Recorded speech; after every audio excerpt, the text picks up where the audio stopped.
lo que vamos a tener es una población inicial, ¿sale? Esta población inicial, si la queremos ver desde el punto de vista biológico, pues es un error hablar de la primera bacteria, ¿no? Porque en realidad, como este proceso, todo es iterativo. Pero tal vez sí podemos hablar de la primera célula o una cosa más primaria, ¿no? Entonces, esta población inicial se compone por individuos que tienen distintas características, ¿ok? Esos individuos que tienen distintas características, vamos a suponer que son 3, depende del mecanismo, en este caso lo que vamos a hacer es cruzarlos, mutarlos o lo que sea, van a ir cambiando en el tiempo, ¿ok? La manera como el material genético se preserva en la evolución es a través de la reproducción o unos organismos medio extraños que tienen como un tiempo de vida muchísimo mayor y pueden ir mutando en el proceso. Sin embargo, bueno, en este caso tenemos 3 elementos iniciales y esos 3 elementos son sometidos al ambiente, ¿ok? El ambiente, desde el punto de vista más natural, es como una caja negra, ¿no? Entonces lo que nosotros vamos a hacer es que esta población inicial la vamos a insertar en el ambiente y vamos a ver qué le pasa, ¿sale? En el medio natural, pues los individuos podrían morir, podrían aparearse, podrían, no sé, ser los mejores para sobrevivir en ese ambiente. Y bueno, de eso se trata el asunto del algoritmo genético, ¿no? De ver, después de haber pasado por ese ambiente, qué pasó con esos individuos, ¿sale? Entonces, si nosotros vemos que la respuesta de los individuos, por ejemplo, fue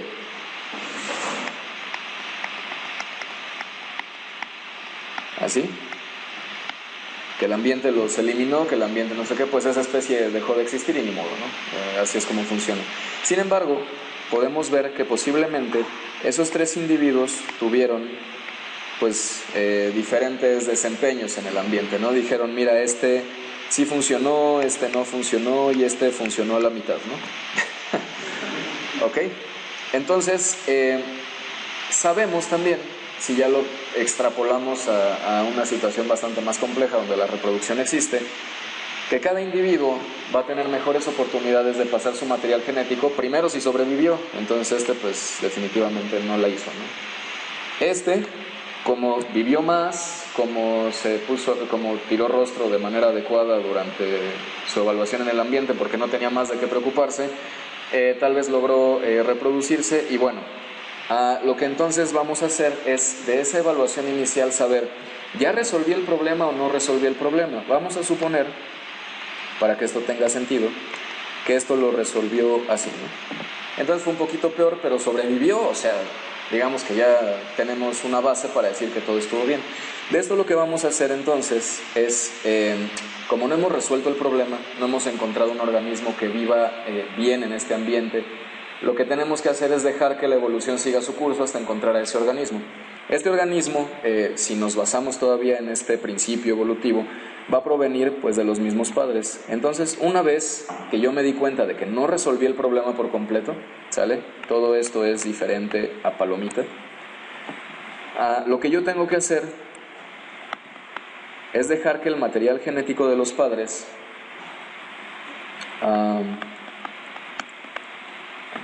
se mezcle, ¿no? Que sería la idea de la reproducción. Ahora, cuando yo cruzo a los padres, pues voy a obtener hijos, y esos hijos deben de tener características compartidas de los padres. Insisto, esto es para sistemas más complejos, ya si hablamos de una célula y cosas así, tal vez entro en problemas con un biólogo, pero al menos así como funcionamos nosotros, así es más o menos como funciona esto, ¿no? Y además de ese cruzamiento va a haber material genético que llega incompleto, que no llega, que se modifica por cualquier cantidad de procesos bioquímicos. Entonces, aunque mucha gente lo pone como un proceso aparte, voy a poner aquí la mutación, ¿sale? Algunas personas agregan una flecha aquí, ponen aquí la mutación, porque en algoritmo usualmente primero haces cruzamiento y luego haces mutación, pero bueno, o sea, es parte como de lo mismo, ¿sabes? Entonces, fíjense, aquí está la parte interesante.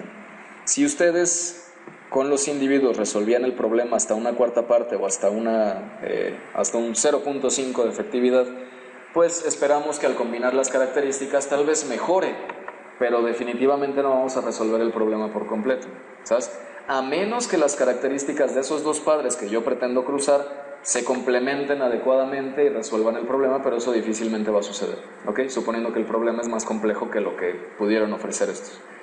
Entonces la mutación en realidad es el motor de la evolución como tal. Y ya sé que parece película de X-Men, pero sin embargo depende de lo que el ambiente te imponga como reto, la mutación te va a permitir tomar distintas direcciones. Eso tiene algunos beneficios que se pueden ver de manera matemática. Imagínense que si yo grafico, no sé, el error, aquí está mi variable de interés, aquí está el error en función de esa variable de interés. Vamos a suponer que tengo una superficie así, ¿no?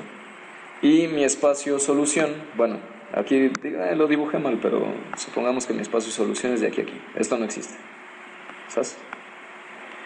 Entonces, ¿cuál es el problema? Si mi especie o un individuo, al que mejor le fue, empezó aquí y yo voy mutando y no sé qué, pero muto así poquitito el elemento, ¿no? O sea, le voy a dar una mutación ridícula, así casi imperceptible. Lo más probable es que la solución que encuentre esté aquí, que sin embargo no es la mejor solución si la comparamos con el mínimo global, ¿ok? ¿La mutación para qué sirve en este caso? O sea, la mutación me va a servir, dependiendo de los parámetros que yo utilice, para salir de esos mínimos locales, ¿ok? Por eso es que cuando la definición de estos algoritmos es binaria, cambiar un bit puede significar cambiar un número en 3800 unidades, ¿no? Cuando hagamos esto de manera numérica, tal vez nos vamos a limitar a que tal vez el sistema nunca va a salir de un espacio solución que ya estaba dentro de los límites de la mutación, pero digamos que igualmente podría ser válido. Entonces, es la mutación la que precisamente va a permitir que este se mueva para acá, ¿ok? Y por eso es que los algoritmos genéticos, de algún modo, si ustedes les dan un tiempo infinito, garantizan que encuentran la solución mínima total, ¿sabes? Ahora, ya hicimos el cruzamiento, ya hicimos la mutación. Lo que tenemos que hacer es que los hijos resultantes regresen a evaluarse al ambiente, ¿ok? Ahora, lo que puede pasar aquí, depende de lo que ustedes quieran, pero si nos queremos basar así estrictamente en lo que funciona, así en la naturaleza, lo que sea, ustedes podrían decir, pues los padres ya se murieron, ¿no? O sea, el ambiente es de los hijos. Y entonces los hijos pues lo intentan resolver. Sin embargo, puede ser que un padre tuviera una mejor respuesta que cualquiera de los hijos, ¿no? Y entonces hablamos de que también varias generaciones podrían convivir en el mismo ambiente. O sea, ya son conceptos, ¿no? La recomendación, lo que permite que el algoritmo genético funcione en total, es que yo no voy a tirar a la basura a aquel que había resuelto el problema de la mejor manera.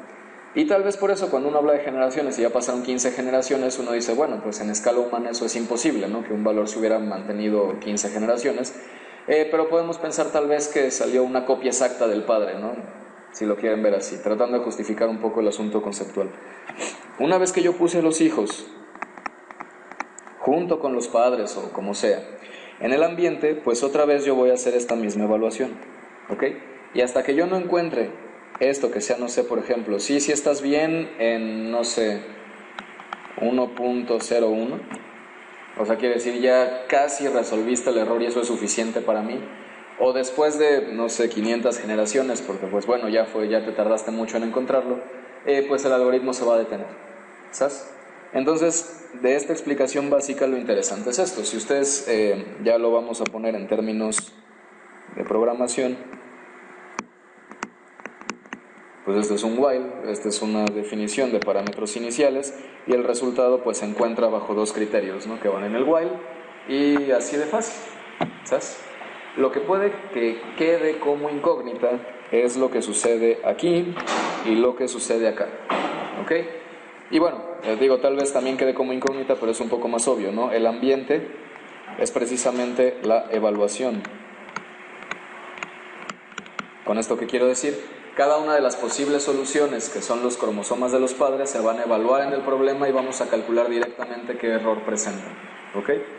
Entonces, bueno, la evaluación del error, el cruce y la mutación son las cosas que tenemos que programar en sí en el algoritmo genético. Lo demás pues, es un ciclo y una inicialización. Entonces es sencillo, ¿no? Ahora, para hablar acerca del cruce. Ustedes vieron que, por ejemplo, si tenían un padre cuyos cromosomas o cuya información era binaria, por ejemplo, y lo iban a cruzar con otro, que ya no vi cuántos puse, 1, 2, 3, 4, 5, 1, 2, 3, 4, 5, 6, ¿no? Lo iban a cruzar con este, entonces ustedes podían dar características del cruzamiento, podían decir voy a tomar 3 del primero y voy a tomar 3 del segundo, por ejemplo, voy a tomar solamente 2 del primero y lo demás del segundo. Incluso el hijo, por ejemplo, en lugar de tener que esto sea la parte izquierda y esto la derecha, ustedes podrían combinar esto así, o sea, hay un sinfín de posibilidades. ¿Esto qué permite? Pues que también el cruzamiento, más que conservar la información genética de los padres, tenga algo que ver con los padres. Sin embargo, si ustedes hacen este tipo de cruce, pues el hijo va a salir muy distinto a lo que eran los padres, entonces bueno, eso depende absolutamente de ustedes. Si lo vamos a hacer numérico, lo que podemos hacer es una versión un poquito más compleja en lo conceptual, que dice que cada parte de la información genética de los padres es un número. Entonces, si yo mi problema lo tengo que resolver a través del parámetro A, B y C, yo puedo decir que el primer padre tiene esto en 1, esto en 2, esto en 3. Puedo decir que otro de los padres tiene esto en 1.75, esto en 0 y esto en menos 3. Y entonces el cruzamiento se puede hacer de maneras también igual de diversas, pero que numéricamente tienen un poco más de sentido, ¿no? Yo podría hacer, por ejemplo, un promedio. Eso podría ser una opción. Yo podría tomar este del primer padre, este del segundo padre, este del tercer padre de manera aleatoria. O sea, me refiero aleatoriamente decidir de qué padre tomo qué parte. Entonces también hay un sinfín de opciones, ¿no? Depende mucho del problema y de su imaginación, lo que ustedes vayan a decidir para programar en los algoritmos genéticos. Y luego venimos con la mutación, ¿ok? Esta mutación, yo le estoy dando una versión muy simple, ¿no? O sea, aquí no estamos viendo que la función de costo, el teorema de por qué el algoritmo genético sí va a ser tal cosa, pero es como la idea principal, ¿ok? Y bueno, en cuanto a las mutaciones, lo que yo tengo es que si un hijo numérico ya se determinó como 2, 3.6 y menos 1, yo lo puedo mutar de muchísimas formas. ¿Y cómo me refiero a muchísimas formas? La mutación, para que tenga sentido, tiene que ser mayormente aleatoria, ¿ok? Ahorita le vamos a dar un sentido más estadístico, pero tiene que ser aleatorio. O sea, tiene que darte cierta seguridad de que no te vas a quedar encerrado en lo mismo. Si no, pues el algoritmo nunca va a encontrar el mínimo global. Entonces, ¿a qué me refiero por mutación? Una mutación puede ser ponerle un más menos 0.1 a un valor aleatorio, ¿sabes? Si estamos hablando de algo numérico. Pueden encontrar un montón de investigación hecha al respecto de cómo hacer la mutación numérica. Incluso se han derivado varios algoritmos. Por ejemplo, hay uno que se resume como, más bien su acrónimo es DE, que es diferencial evolutivo. Y lo que usa son números, entonces ya que ve si existe alguna tendencia entre el cambio de una solución a otra, trata de trazar una línea que debería de apuntar al espacio-solución. Digo, no al espacio-solución, a la solución. Entonces, bueno, y eso solamente lo puedes hacer numéricamente. Si lo haces en binario, pues es complicado, ¿no? Entonces, se han propuesto varias cosas, tal vez valdría la pena que lo vieran. Otra cosa que pueden hacer es simplemente sumar un aleatorio y ustedes pueden definir que está entre menos 0.5 y más 0.5, por ejemplo. Ahora, si lo quieren hacer diferente, cada ciertas generaciones ustedes pueden modificar un parámetro alfa. Entonces pueden decir, la primera vez alfa va a ser 1, la siguiente va a ser 100, la siguiente va a ser 1000, la tercera va a ser 0.1. Y repetir, y repetir, y repetir. ¿Por qué? Pues porque ustedes quieren sumar algo aleatorio que a veces te deje cerca del espacio solución por si ya está cerca, que a veces te deje muy lejos del espacio solución por si estás en un mínimo local. Entonces, insisto, las posibilidades ahí son muchísimas. Lo que nosotros vamos a hacer en lo siguiente es decir, vamos a tomar este 2 como la media de una distribución normal donde la varianza es precisamente esa alfa, ¿ok? Y lo que vamos a hacer es obligar a MATLAB a que nos dé un valor que tiene una distribución de este tipo, pero que es aleatorio. Entonces me puede dar un valor aquí, aquí, aquí. La verdad me podría dar un valor en cualquier punto de esa recta. Sin embargo, lo va a hacer con una probabilidad mayor aquí. Eso quiere decir que estoy beneficiando probabilísticamente a los que estén cerca de la media, pero no estoy evitando que se vaya muy muy lejos, ¿ok? Entonces, bueno, esto es una de las tantas propuestas, ¿no? O sea, no quiere decir que así se tenga que hacer nada parecido.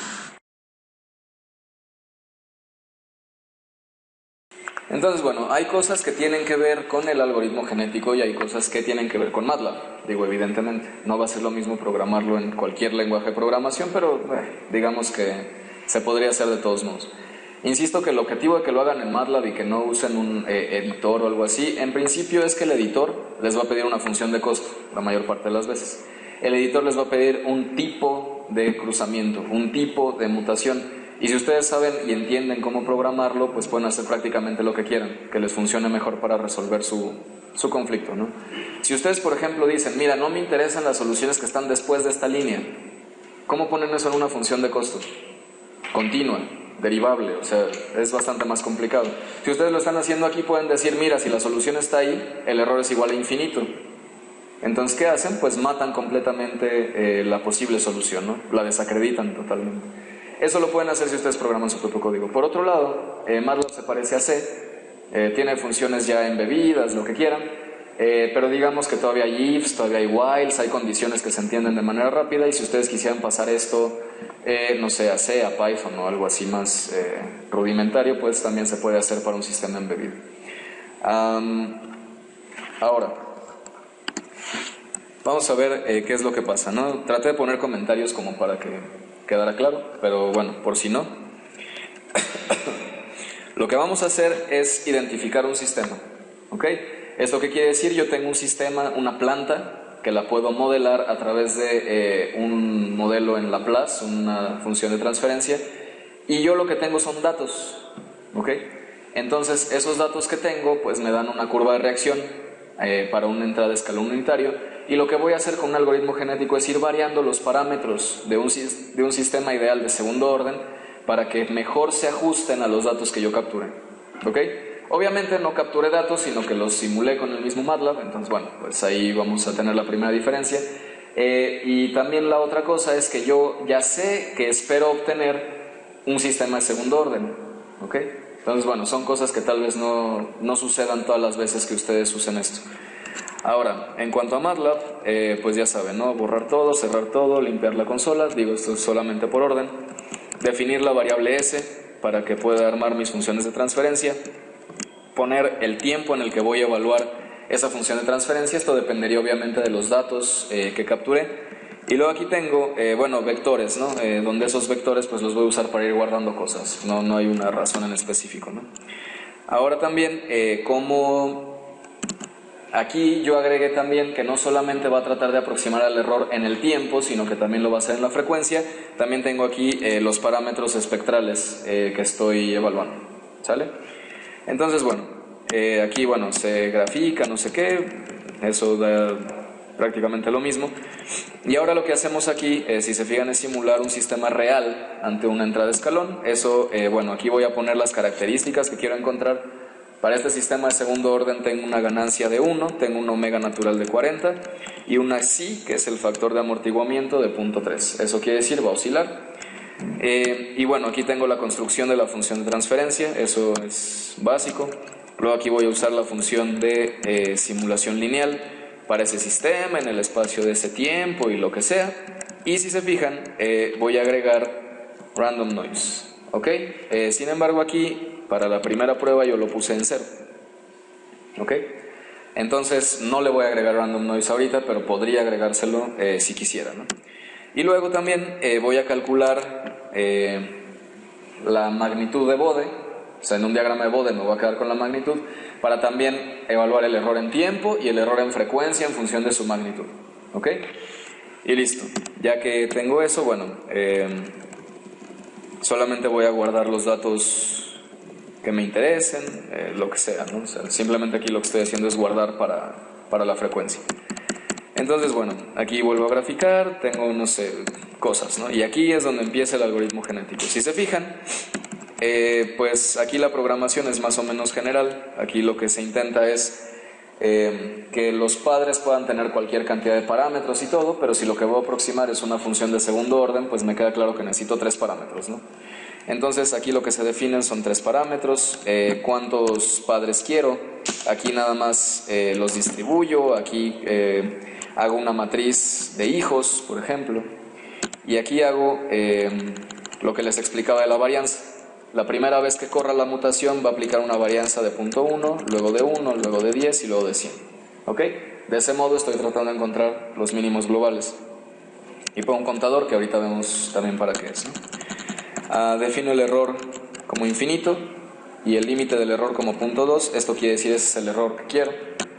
Y ahora sí, vamos a evaluar a la primera generación, ¿no? Esta primera generación, como yo no tengo la verdad, o sea, debería de tener idea de más o menos qué es, ¿no? O sea, debería decir, mira, pues tus parámetros deben andar si el sistema llegó a 1, pues la ganancia es 1, ¿no? Si el sistema hubiera llegado a 3, pues la ganancia era 3, entonces podrían ayudarle ustedes al algoritmo. Si ustedes ven, no sé, que las oscilaciones están a una frecuencia de tanto, pues más o menos ahí le atinan y ya, ¿no? Con BODE pueden ver en dónde demonios estaba la frecuencia natural. Y por otro lado, si ustedes quieren ver el factor de amortiguamiento, pues saben que si está oscilando es menor a 1, si no está oscilando es mayor a 1. O sea, me refiero, sí tendrían herramientas para más o menos atinarle y dejar que el algoritmo genético solamente perfeccione, ¿ok? Pero aquí, para hacerlo de la manera más tradicional, suponiendo que no tienen ni idea de qué es lo que está pasando, como suele suceder en muchos problemas, pues lo que tratamos de hacer es iniciar con valores aleatorios, ¿sabes? Ahora, lo que voy a hacer es en la matriz de padres, voy a guardar valores que son precisamente aleatorios y lo multiplico por 10, pues porque sí, ¿no? Podría no multiplicarlo, podría sí multiplicarlo, pero acuérdense que como mi omega natural es 40, me parece, ahí también pues le estamos dando una ayudada, ¿no? O sea, para que tampoco empiece tan perdido. Y luego, bueno, esto de aquí, si se fijan, yo estaba forzando a un padre, que ya sé que puede resolver esto de manera rápida. Entonces, bueno, lo podemos comentar sin mayor problema.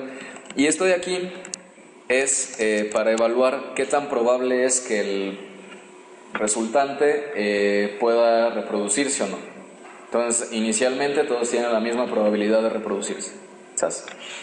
Y ahora sí, ya llegamos aquí al while, ¿ok?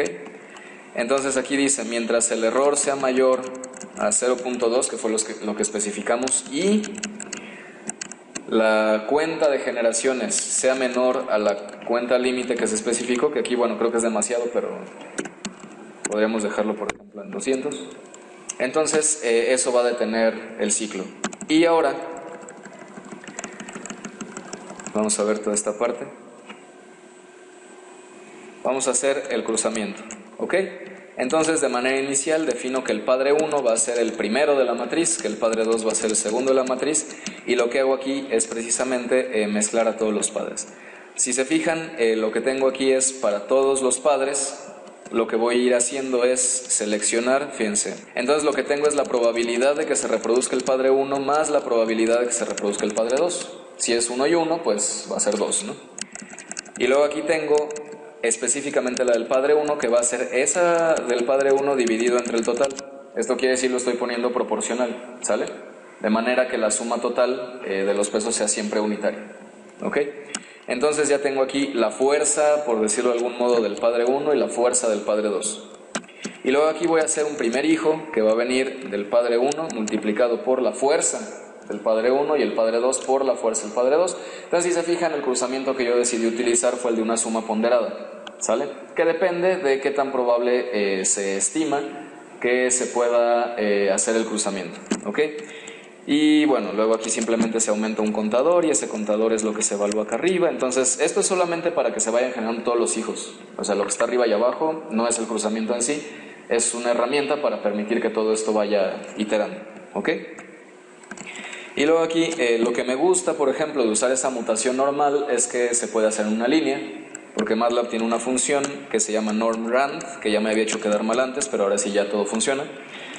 Y lo que necesitamos aquí es poner las medias, que si se fijan son todos los padres y todos los hijos, y luego aplicamos el Rand Force, si se acuerdan era lo que iba de 0.1 a 1 a 10 a 1000, que es la varianza, y aquí pongo lo que toca entre 100, ¿sale? Este 100 también es un parámetro arbitrario, dependiendo de lo que uno está viendo que funciona o no funciona, ¿no? O sea, ya eso es simplemente de ese modo.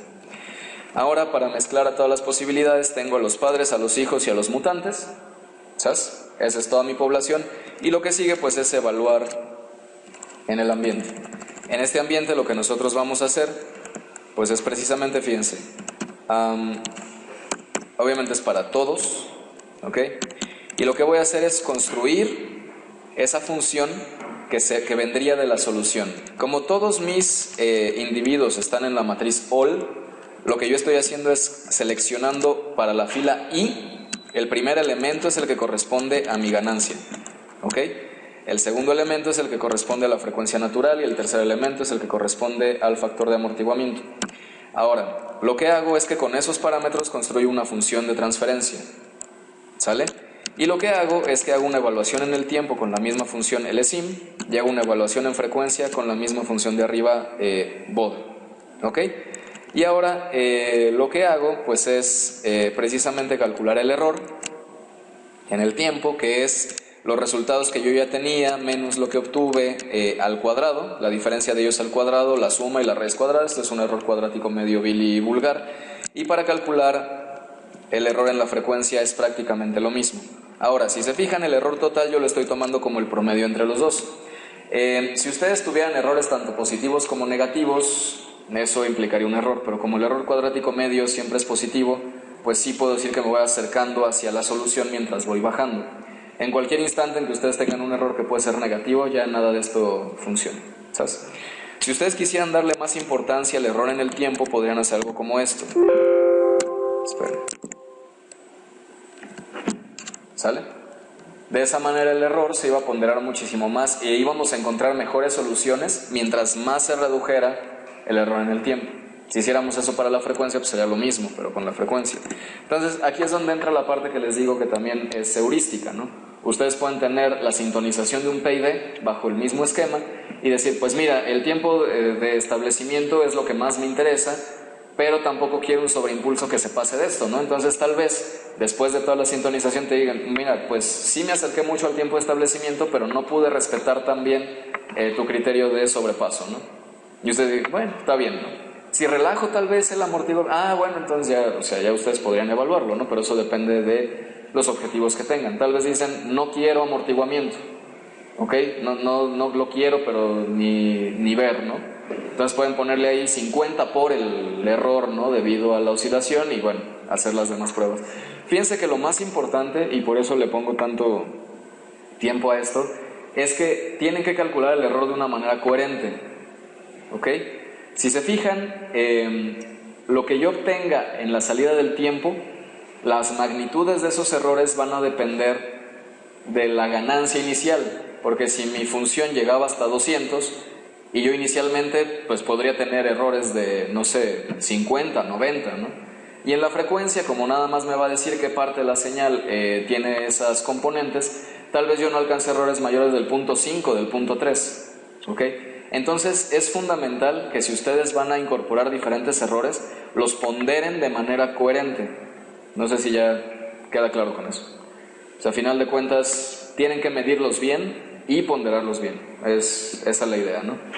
Entonces, bueno, ya después que hicimos eso, lo que falta, que si se fijan ya prácticamente terminamos, es hacer la selección. Obviamente aquí de lo que se trata es de encontrar el mínimo error, ¿sale? Una vez que encontré ese error, pues lo guardo en la variable del while, lo muestro en la consola, muestro el ID, muestro no sé qué, eso nada más para tener algún control de que todo esto sí está avanzando de manera efectiva. Y luego, si se fijan, el siguiente padre lo voy a obtener o va a ser la mejor solución. Esto también ustedes lo pueden determinar como ustedes quieran, no como ustedes quieran, usualmente esto es una obligación, porque si no el error podría aumentar, ¿sabes? Entonces lo que hacen aquí es cargar de ese montón de opciones a quien haya sido el mejor y ese lo garantizan como el primer padre. Lo que sigue aquí es, bueno, ahí donde estaba el padre vamos a poner un infinito en el error. No me acuerdo si esto lo uso después, entonces no sé si tenga sentido esta línea. Pero esto ¿para qué se hace? Para que la próxima vez que MATLAB busque un mínimo, no vuelva a caer en el mismo, ¿ok? Esto si quisiera sacar del mínimo en orden, pues esa es como una trampa, ¿no? Para poder hacerlo. Entonces, bueno, si se fijan aquí, yo estoy usando eso que les comentaba, donde voy a volver a obtener quién fue el mínimo y voy a decir, ok, del padre que está acá, el segundo padre va a ser lo mismo que ¿qué? el primer padre que acabo de seleccionar allá arriba, que fue la mejor solución, y voy a ponderar también, o bueno, no sé cómo decirles. Lo que quiero hacer es esto a final de cuentas. Ya cuando ustedes vean el video repetidas veces van a entender de dónde sale esa función. Pero la idea es que yo voy a tomar la mejor solución y voy a tomar la segunda mejor solución, por ejemplo, y con eso voy a construir un vector que apunte hacia la más probable solución. ¿Ok? Entonces, ese vector que apunta tiene que tener una magnitud. Yo no sé de cuánto es esa magnitud, por eso es que estoy incorporando esta parte del rand for. ¿Sale? Entonces, bueno, de eso se trata. Si se fijan aquí, lo que hice fue obtener otra vez el mínimo error, y aquí estoy obteniendo el mínimo de todos, donde obviamente ya no va a salir el primer padre, entonces el que va a salir es el segundo. Lo que vemos aquí entonces es que tenemos el primer padre, aquí para ponderar la magnitud, y aquí tenemos la resta de los dos, ¿sale?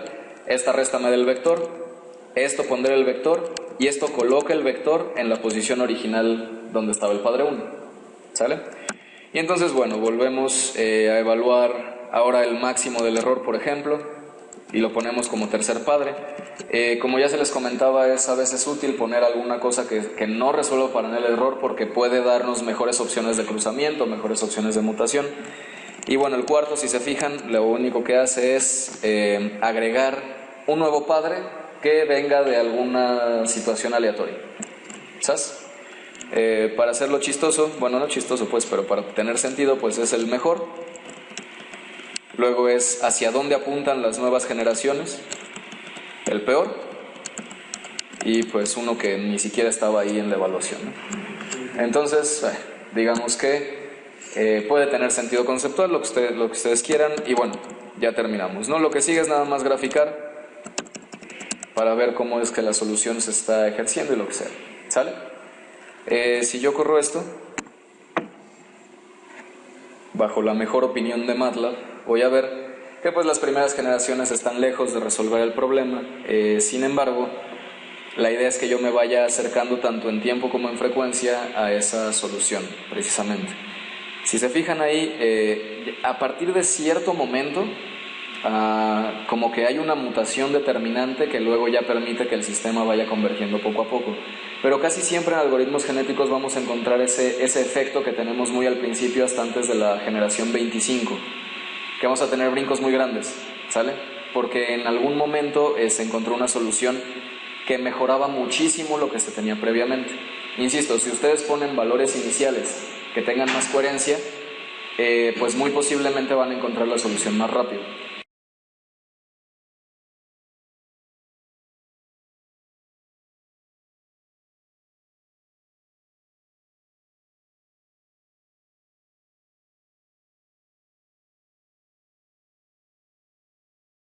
Sin embargo, una cosa valiosa, que es lo que tienen que entender de esto así clarísimo, es que a lo largo de esas 200 generaciones el error siempre se redujo, y cuando peor se quedó igual, ¿sale? Entonces, si yo en lugar de 200 generaciones lo dejo correr para un indefinido de generaciones, tal vez cuando despierte por la mañana me voy a encontrar la solución correcta, ¿no? Ahora, si el problema que estoy tratando de resolver, pues lo conozco medianamente, yo podría decir que a partir del tiempo y a partir de Bode, yo veo, por ejemplo, que pues la ganancia era de 1, claramente, que la frecuencia natural andaba por ahí del 38, como vi en Bode, y sé que es subamortiguado, entonces le pongo un 0.5 porque 0.5, ¿no? Si hago esto, si se fijan desde el principio, pues la solución ya está bastante más cerca de la real. Voy a depender mucho menos de las mutaciones dramáticas y me voy a aproximar muy rápido a un error pequeño, ¿sabes? Entonces, como todos los métodos que se encargan de encontrar raíces, de encontrar polos, bueno, que es lo mismo, de minimizar, de maximizar de manera iterativa, pues obviamente mientras yo les dé un mejor punto inicial, pues sí llegamos a la solución más rápido, ¿no? Sin embargo, dense cuenta de algo. Cuando ustedes veían Newton-Raphson, ¿no?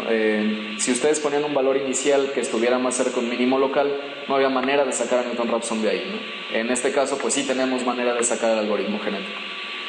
Si ustedes tuvieran, no sé, algún otro método que conozcan, porque ahí para encontrar raíces vieron varios, ¿no? Pero bueno, vamos a suponer que están encontrando un mínimo local o un mínimo en general con matemáticas. Pues los valores en donde la derivada da 0 también son varios. Entonces igual tendrían que evaluar entre uno y otro.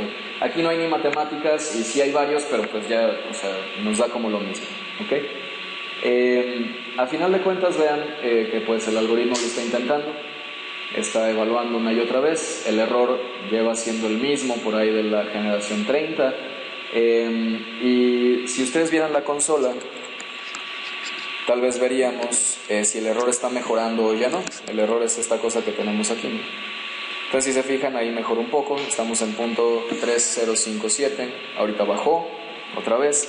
Entonces si se fijan, en realidad tal vez en las gráficas no se alcanza a ver, pero sí se está acercando más a lo que uno le pide, ¿ok?